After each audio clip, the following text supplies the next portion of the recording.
What's up, guys? Just out on my walk. I don't have service, so I'll post this after I get back to the house, but I was just reflecting on the sacrifice of Jesus, the Christ, and just thinking about what he did. And I just had a really beautiful realization. We like to make everything about us, because that's a human psyche. That's the ego. It has more depth if we make it personal, if we make it about us, and so we make it about us. We understand the mind. The mind is the ego. It's what we live in. It's how everything has been positioned and talked about, and we can't understand outside of the ego. So we make it about us. We made Jesus about us. But Jesus wasn't about us. I'm not saying Jesus wasn't about love, and his sacrifice didn't benefit us. But I understand the love that Jesus has for God.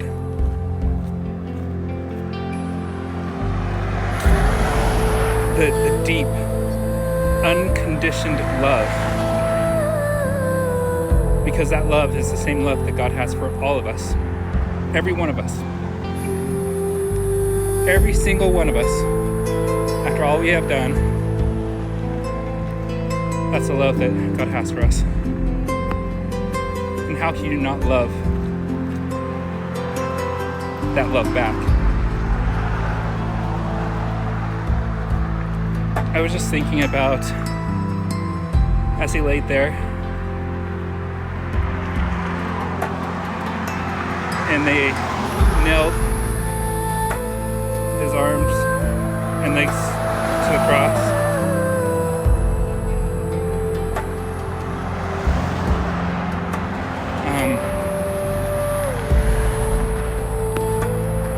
What he must have been thinking.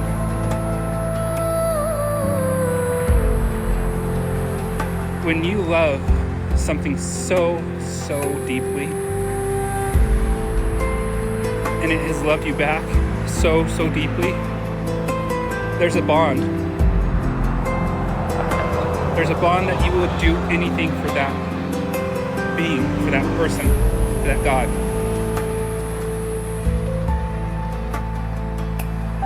Jesus knew why he is being sacrificed. He's being sacrificed because he held a truth, he held a light. And that truth and that light offended a consciousness that was not ready to receive it. That light caused the shadows in the consciousness of humanity to come up. And those distortions, those Pharisees, those Roman leaders, those people, that consciousness that was around Jesus was not ready to look at the shadows that he exposed with his light. He was kind, he was good, he treated people with compassion. And that truth, that light, stood in contrast to what people were. And they didn't like that. They didn't like seeing their shadows. They didn't like seeing that they weren't good people. Because everyone wants to believe that they're a good person. And when that frequency, that light enters your life, you now have something in contrast. And you have to look at your life in comparison. And there's no comparing here.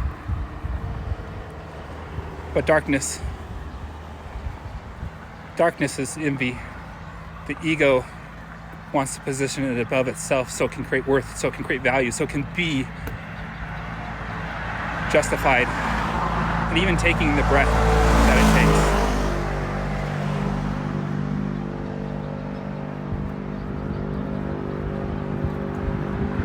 And when you see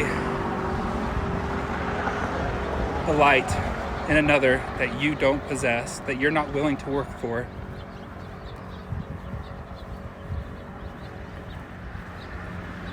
first the ego wants to try to use it so it can prop itself higher than others. It wants to steal the light. It wants to steal the things the light creates and claim it for its own, so it can position itself to have more value, so it can tell itself it's more valuable.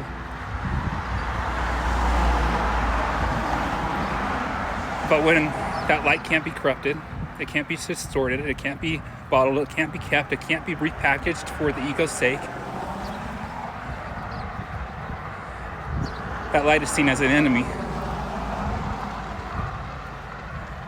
and it must be destroyed. Jesus possessed a pure frequency of light and love beyond what has ever existed in the world at that time. There's others that have possessed the Christ consciousness, that light, throughout time, but not in the purity and completely undistorted way that Jesus did.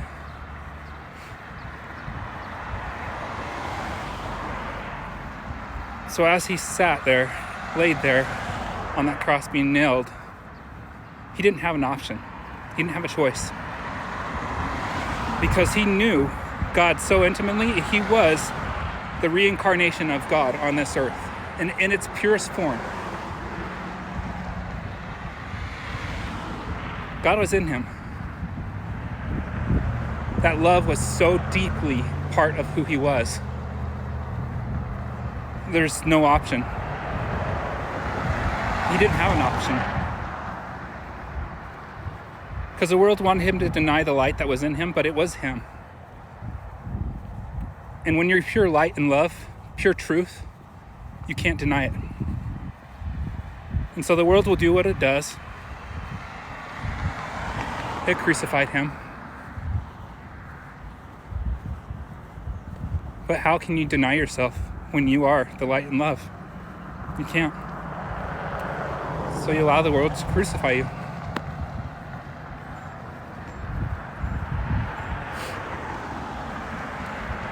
Again, we make it about us, but it is much more than that.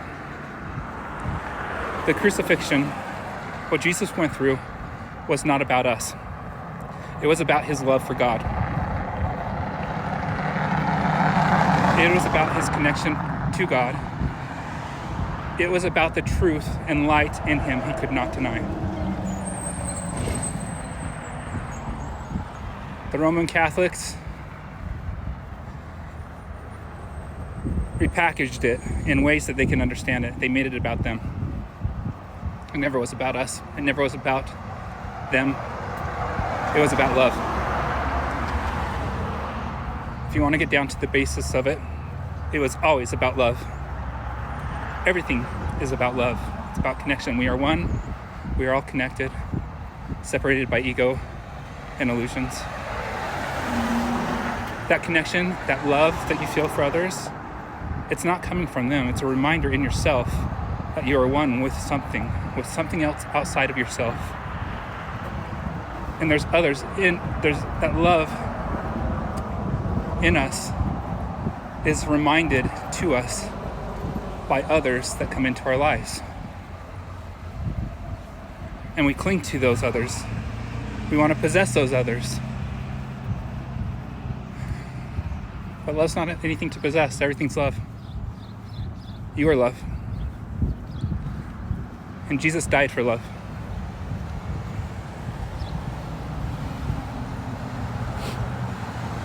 I get it. I get why he did it.